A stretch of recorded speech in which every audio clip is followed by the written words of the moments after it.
안녕하세요, 여러분. 밤늦게 이불 속에서 몸 어딘가가 간지러워 잠 못 이루신 경험 있으시죠? 대부분은 그냥 건조해서 그런가 보다, 나이 들어서 그런가 보다 하며 넘어가십니다. 하지만 오늘 제가 들려드릴 이야기를 들으시면 그런 작은 증상도 결코 가볍게 넘길 수 없다는 걸 아시게 될 겁니다. 저는 40여 년간 응급실과 내과에서 수많은 환자분들을 만나왔습니다. 그 세월 동안 가장 가슴 아팠던 순간은 환자분이 이렇게 말씀하실 때였어요. 선생님, 사실 몇 달 전부터 이상했는데 그냥 참았어요. 정말 안타까운 일이죠. 조금만 일찍 오셨다면 얼마나 좋았을까 하는 생각이 들 때가 한두 번이 아니었거든요. 특히 우리 어르신들은 몸에 이상이 있어도 이 나이에 뭘 하며 참고 넘어가시는 경우가 많습니다. 자식들한테 걱정 끼치기 싫어서, 병원비 때문에, 혹은 단순히 귀찮아서 말이죠. 하지만 우리 몸은 결코 거짓말을 하지 않습니다. 특별히 밤에만 나타나는 이상한 가려움증이라면 더더욱 그렇죠. 지난해 가을 70대 초반의 한 할머니가 응급실로 오셨어요. 몇 달째 등 한가운데만 미칠 듯이 가렵다고 하시더군요. 낮에는 괜찮은데 밤만 되면 뼛속까지 간지러워서 잠을 한숨도 못 주무신다고 했습니다. 처음엔 가족들도 나이 들어서 그런가 보다 했는데 점점 심해지니까 걱정이 되기 시작한 거죠. 그 할머니는 그동안 정말 많은 걸 시도해 보셨어요. 등을 벽에 비비다가 상처가 나기도 하고 매트리스를 여러 번 바꿔보기도 했죠. 가족들은 처음엔 대수롭지 않게 생각했지만 할머니가 밤마다 앓는 모습을 보니 온 가족이 힘들어했습니다. 결국 정밀 검사를 받아보니 췌장에 문제가 있었던 거예요. 다행히 초기에 발견해서 지금은 많이 좋아지셨지만 만약 조금 더 늦었다면 어떻게 됐을지 생각만 해도 아찔합니다. 그 할머니가 하신 말씀이 지금도 기억나요. 처음엔 그냥 나이 탓인 줄 알았는데 이렇게 큰 병이었다니 정말 다행이에요. 이런 일이 한두 번이 아니었어요. 어떤 할아버지는 다리가 밤마다 간지러워서 오셨는데 알고 보니 혈액에 이상이 있었고요. 또 다른 분은 머리 한쪽만 계속 가렵다고 하셨는데 역시 심각한 문제였습니다. 공통점이 뭔지 아세요? 모두 밤에만 유독 심해졌다는 거예요. 왜 밤에만 그럴까요? 우리 몸은 밤이 되면 면역력이 떨어집니다. 낮 동안 활동하느라 지친 몸이 휴식을 취하려고 하는 거죠. 그런데 몸속에 이상이 있으면 이때를 틈타 문제가 더 크게 나타나는 겁니다. 마치 조용한 밤에 작은 소리도 크게 들리는 것처럼 말이에요. 많은 분들이 이런 증상을 경험하면서도 그냥 넘어가십니다. 특히 나이 드신 분들은 이 나이에 몸이 좋을 리가 있나 하며 체념하시죠. 하지만 나이가 들수록 더 세심하게 몸의 변화를 살펴봐야 합니다. 젊을 때는 웬만한 것도 금방 회복되지만 나이가 들면 작은 문제도 큰 병으로 이어질 수 있거든요. 또 다른 문제는 부끄러움입니다. 특히 몸에 민감한 부위에 이상이 있으면 말하기 힘들어 하시죠. 이런 걸 어떻게 말해야 하며 혼자 끙끙 앓으시는 분들이 정말 많아요. 하지만 생명보다 소중한 게 어디 있겠습니까? 부끄러움 때문에 치료 시기를 놓치는 일이 없었으면 좋겠어요. 오늘 이 시간에는 우리 몸이 보내는 5가지 위험 신호에 대해 말씀드리려고 합니다.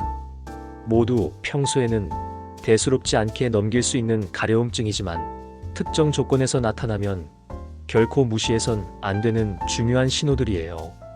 이 이야기를 끝까지 들으시면 여러분도 몸의 신호를 제대로 알아차릴 수 있게 되실 겁니다. 그럼 이제 본격적으로 우리 몸이 보내는 5가지 위험 신호를 하나씩 살펴보겠습니다. 5번째부터 차근차근 말씀드릴 텐데요. 혹시 해당하는 증상이 있으시다면 꼭 기억해 두시기 바랍니다. 5번째 신호는 항문 주변의 지속적인 가려움입니다. 많은 분들이 이런 증상을 경험하면서도 말하기 부끄러워 하시죠.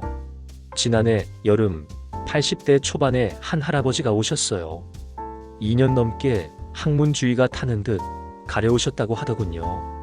앉지도 서지도 못하겠어요. 화장실 가는 것도 무서워요라고 하시며 정말 힘들어 하셨습니다. 그동안 치질인 줄 알고 온갖 연고를 발라보셨대요. 약국에서 사신 것부터 인터넷으로 주문한 것까지 정말 안 써본 게 없으셨죠. 하지만 전혀 나아지지 않았습니다. 오히려 점점 더 심해져서 밤잠을 설치게 되었고요. 정밀 검사를 해보니 항문암 초기 단계였습니다. 다행히 일찍 발견해서 지금은 완전히 회복하셨어요. 매일 아침 동네 한 바퀴 산책도 하시고 손자들과 공놀이도 하실 정도로 건강해지셨습니다. 항문 주변 가려움이 무서운 이유는 대부분 치질로 오인하기 때문입니다. 실제로 많은 분들이 이런 증상을 몇 년씩 방치하고 나서야 병원을 찾으시거든요. 하지만 조기에 발견하면 완치 가능성이 매우 높습니다. 늦게 발견하면 치료가 훨씬 어려워지고요. 만약 항문 주변이 2주 이상 계속 가려우시다면, 특히 밤에 더 심해진다면 꼭 병원에 가보시기 바랍니다. 부끄러워하지 마세요. 생명이 더 소중하니까요. 네 번째 신호는 종아리에 밤마다 찾아오는 가려움입니다. 이건 정말 많은 분들이 경험하시는 증상이에요. 그런데 대부분 나이 들어서 그런가 보다 하고 넘어가시죠. 지난 봄 70대 중반에 한 할아버지가 오셨어요. 석 달 동안 매일 새벽 3시면 종아리 앞쪽이 가려워서 잠에서 깨신다고 하시더군요. 정말 이상해요. 낮에는 괜찮은데 밤만 되면 종아리 속에서 벌레가 기어다니는 것 같아요. 라고 표현하셨어요. 그동안 혈액순환 개선제도 드셔보시고 다리 마사지도 받아보시고 파스도 붙여보셨지만 전혀 소용없었다고 하시더군요. 석 달 동안 수면제 없이는 잠들 수 없었다고 해요. 매일 새벽 3시에 깨서 종아리를 긁고 또 긁고 정말 힘드셨을 거예요. 혈액 검사를 해보니 림프종이라는 혈액 관련 질환이었습니다. 림프절에 생기는 문제인데 이것이 다리 신경을 자극해서 가려움이 생긴 거였어요. 다행히 조기에 발견해서 치료를 시작했고 지금은 완전히 회복하셨습니다. 왜 밤에만 가려울까요? 우리 몸은 밤에 면역력이 떨어집니다. 그래서 문제가 있는 부분이 더 활발해지고 그 때문에 가려움도 더 심해지는 거예요. 그 할아버지도 왜 하필 잠들려고 하면 가려워지는지 모르겠다고 하셨거든요. 이런 질환은 치료를 빨리 시작하면 대부분 완치가 가능합니다. 하지만 늦게 발견하면 치료가 매우 어려워져요. 혹시 지금 종아리가 밤에만 가려우시다면, 특히 정확한 시간에 깨는 패턴이 있으시다면 꼭 병원에 가보세요. 세 번째 신호는 머리 특정 부위에 지속적인 가려움입니다. 이건 정말 많은 분들이 샴푸가 안 맞나? 비듬 때문인가? 하고 넘어가시는 증상이에요. 지난 겨울 70대 후반에 한 할아버지가 오셨습니다. 반년 동안 귀 쪽 정확히 2cm 지점만 불타는 것처럼 가려우셨다고 하더군요. 정말 이상해요. 머리를 다 밀어도 그 자리만 계속 가려워요. 마치 두개골 안에서 송곳으로 찌르는 것 같아요 라고 표현하셨어요. 그동안 샴푸만 15종류를 바꿔보셨고 비듬약도 발라보시고 병원에서 받은 연고도 써보셨대요. 심지어 머리를 완전히 삭발까지 하셨는데도 증상이 계속되었다고 해요. 머리카락이 문제인 줄 알고 다 밀었는데 그래도 가려워요. 정말 미칠 것 같아요. 라고 하시더군요. 낮에는 그나마 괜찮은데 밤만 되면 참을 수 없을 정도로 가려우셨다고 해요. 손톱으로 긁다가 상처가 나기도 했고요. 혈액 검사를 해보니 급성 골수성백 혈병이었습니다. 혈액을 만드는 골수에 생기는 문제인데 이것이 특별한 물질을 만들어서 두피 신경을 자극한 거였어요. 왜 하필 뒤쪽 한 점만 가려웠을까요? 이런 질환에서 나오는 물질이 특정 신경 경로를 타고 이동해서 그 부위만 자극하기 때문입니다. 다행히 빨리 발견해서 치료를 시작했고 지금은 많이 좋아지셨어요. 요즘은 다시 머리카락도 자라고 있고 매주 손자들과 파독도 두신다고 해요. 이런 질환은 혈액 관련 문제라서 온몸으로 퍼지는 속도가 매우 빠릅니다. 특히 60세 이상에서는 더 주의해야 해요. 면역력이 약해져서 치료가 더 어려워지거든요. 혹시 지금 머리 한 부분만 계속 가려우시다면, 특히 샴푸를 바꿔도 연고를 발라도 전혀 나아지지 않으신다면 꼭 병원에 가보세요. 머리 한 부분이 2주 이상 계속 가렵다면 반드시 혈액 검사를 받아보시기 바랍니다.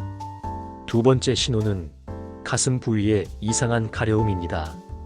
이건 여성분들이 절대 놓치면 안 되는 증상이에요. 그런데 많은 분들이 속옷이 안 맞나? 나이 들어서 그런가? 하고 넘어가시죠. 지난 여름 60대 중반의 한 할머니가 오셨어요. 4달 동안 오른쪽 가슴 아래쪽이 전기가 흐르는 것처럼 가려우셨다고 하더군요. 정말 이상해요. 브래지어만 착용하면 미칠 것 같이 가려워요. 옷만 스쳐도 너무 아파요라고 하시더군요. 그동안 속옷을 면으로 바꿔보시고 로션도 발라보시고 부인과에도 가보셨대요. 하지만 전혀 나아지지 않았을 뿐만 아니라 점점 더 이상한 일이 생겼어요. 가슴 피부가 오렌지 껍질처럼 두꺼워지면서 빨갛게 변했다고 해요. 마치 귤껍질 표면처럼 울퉁불퉁해졌죠. 거울을 보는데 정말 놀랐어요. 이게 내 가슴인가 싶을 정도로 변해 있더라고요라고 하시더군요. 낮에도 가렵지만 특히 밤에 누우면 참을 수 없을 정도였다고 해요. 잠을 제대로 못 주무셔서 체중도 5kg이나 빠지셨고요. 정밀 검사를 해보니 염증성 유방암이었습니다. 다행히 조기에 발견한 거였죠. 이 병은 일반 유방암과 달라서 덩어리가 만져지지 않아요. 대신 피부가 염증처럼 변하면서 가려움이 생기는 거예요. 왜 오렌지 껍질처럼 변할까요? 이런 세포들이 피부 아래 림프관을 막아서 체액이 고이기 때문입니다. 그래서 피부가 부어오르면서 울퉁불퉁해지는 거죠. 다행히 빨리 발견해서 치료를 시작했고 지금은 많이 좋아지셨어요. 피부도 원래대로 돌아왔고 매주 친구들과 요가 수업도 받으신다고 해요. 이런 염증성 질환은 진행 속도가 일반적인 것보다 훨씬 빠릅니다. 조기에 발견하면 치료 성공률이 높지만 늦게 발견하면 매우 위험해져요. 혹시 지금 가슴이 계속 가려우시다면, 특히 피부가 오렌지 껍질처럼 변하셨다면 꼭 병원에 가보세요. 가슴 가려움을 절대 속옷 탓으로만 돌리지 마시고요. 마지막 첫 번째 신호는 등 가운데 특정 부위의 극심한 가려움입니다. 이건 정말 아무도 예상 못할 부위예요. 그런데 이 부위가 가려우면 정말 위험할 수 있습니다. 올해 초 60대 중반의 한 할머니가 오셨어요. 1년 동안 견갑골 사이 정확히 5cm 지점만 하루 종일 가려우셨다고 하시더군요. 정말 미칠 것 같아요. 뼈 속에서 톱으로 긁어내는 것 같아요라고 표현하셨어요. 그동안 등을 벽에 문지르다가 상처가 나기도 했고 매트리스를 5번이나 바꿔보셨대요. 가족들도 처음엔 나이 들어서 그런가 보다 했는데 점점 심해지니까 걱정이 되기 시작했다고 해요. 밤에 잠도 못 주무시고 계속 긁으시니까 온 가족이 힘들었다고 하더군요. 정밀 검사를 해보니 췌장암 초기 단계였습니다. 황금기에 발견한 거였죠. 췌장암은 침묵의 살인자라고 불러요. 증상이 거의 없어서 늦게 발견되는 경우가 많거든요. 그런데 놀라운 건 등 가려움이 실제 췌장 문제보다 평균 8달 먼저 나타난다는 거예요. 왜 등이 가려울까요? 췌장에서 만들어지는 특별한 물질이 등 쪽 신경을 자극하기 때문입니다. 췌장과 등은 신경으로 연결되어 있거든요. 그 할머니는 정말 운이 좋으셨어요. 왜냐하면 이런 질환은 모든 병 중에서 치료가 가장 어렵거든요. 하지만 조기에 발견하면 완치 가능성이 높아집니다. 늦게 발견하면 치료가 매우 어려워지고요. 다행히 그 할머니는 초기에 발견해서 수술을 받으셨고 지금은 완전히 회복되어 손자 초등학교 입학식에서 함께 사진까지 찍으셨어요. 만약 그냥 넘어갔다면 정말 큰일 날 뻔했죠. 혹시 지금 등 가운데 한 점이 계속 가려우시다면, 특히 아무리 긁어도 시원하지 않으시다면 꼭 병원에 가보세요. 등 가려움은 우리 몸이 보내는 마지막 경고 신호일 수 있습니다. 이 신호를 놓치면 기회는 다시 오지 않아요. 절대 나이 탓으로만 돌리지 마세요. 지금까지 우리 몸이 보내는 5가지 위험 신호에 대해 말씀드렸는데요. 많은 분들이 궁금해하실 거예요. 그럼 내 가려움은 어떻게 구분하지? 오랜 경험을 바탕으로 정리한 완벽한 구분법을 알려드리겠습니다. 먼저 일반적인 가려움의 특징을 살펴보죠. 첫째, 눈에 보이는 변화가 있어요. 빨갛게 되거나 뭔가 올라오거나 각질이 생기거나 하는 거죠. 둘째, 보습제나 연고를 바르면 사흘에서 일주일 안에 좋아집니다. 셋째, 명확한 원인이 있어요. 새로운 비누를 썼다거나 벌레에 물렸다거나 음식 알레르기 같은 거 말이에요. 넷째, 넓은 범위에 나타나요. 등 전체가 가렵다거나 다리 전체가 가렵다거나 하는 식이죠. 반면에 위험한 신호로서의 가려움은 이렇습니다. 첫째, 겉보기엔 멀쩡한데 속부터 가려워요. 피부에 아무 변화 없는데 깊숙한 곳에서 벌레가 기어가는 느낌이 들죠. 둘째, 밤만 되면 유독 심해져요. 낮에는 괜찮다가 자려고 누우면 참을 수 없는 가려움이 생기는 거예요. 셋째, 보습제나 연고가 소용없어요. 2주 이상 어떤 치료를 해도 전혀 나아지지 않습니다. 넷째, 특정 부위만 계속 가려워요. 정확히 한 지점, 동전 크기만 지속적으로 가려운 거죠. 다섯째, 다른 증상이 함께 나타나요. 원인 모를 체중 감소, 극심한 피로, 밤에 식은땀이나 발열 같은 증상이 같이 생기는 거예요. 특히 마지막 5번째가 가장 위험한 신호입니다. 이런 증상이 있으시면 절대 지체하지 마시고 바로 병원에 가세요. 오늘 말씀드린 5개 부위 중에서 2주 이상 계속 가려우신 곳이 있으시다면 그건 여러분 몸이 보내는 마지막 구조 신호일 수 있어요. 부끄러워하지 마시고 나이 탓으로 돌리지 마시고 꼭 병원에 가서 정확한 검사를 받으시기 바랍니다. 다시 한번 정리해드리면 항문 주변 가려움, 종아리 가려움, 머리 특정 부위 가려움, 가슴 가려움 등 가려움이었습니다. 제가 만난 모든 환자분들의 공통점이 뭔지 아세요? 바로 작은 신호를 무시하지 않으셨다는 거예요. 만약 나이 들어서 그런가 보다, 그냥 참자, 부끄러워서 말 못하겠다 하고 넘어가셨다면 어떻게 됐을까요? 정말 생각하기도 싫어요. 오랜 세월 의사를 하면서 제가 가장 안타까웠던 순간들이 있어요. 환자분들이 선생님, 사실 몇 달 전부터 이상했는데 그냥 넘어갔어요 라고 말씀하실 때예요. 그래서 오늘 여러분께 꼭 말씀드리고 싶었습니다. 우리 몸은 거짓말을 하지 않아요. 특히 밤에만 나타나는 가려운 증상은 절대 가볍게 보면 안 됩니다. 혹시 지금 이 이야기를 들으시면서 나도 그런데 하고 생각나는 부위가 있으신가요? 2주 이상 계속되는 가려움이 있으시다면 내일 당장 병원에 가세요. 부끄러워하지 마시고 나이 탓으로 돌리지 마시고 꼭 정확한 검사를 받으시기 바랍니다. 오늘 알려드린 정보로 여러분이 건강한 노후를 보내셨으면 좋겠습니다.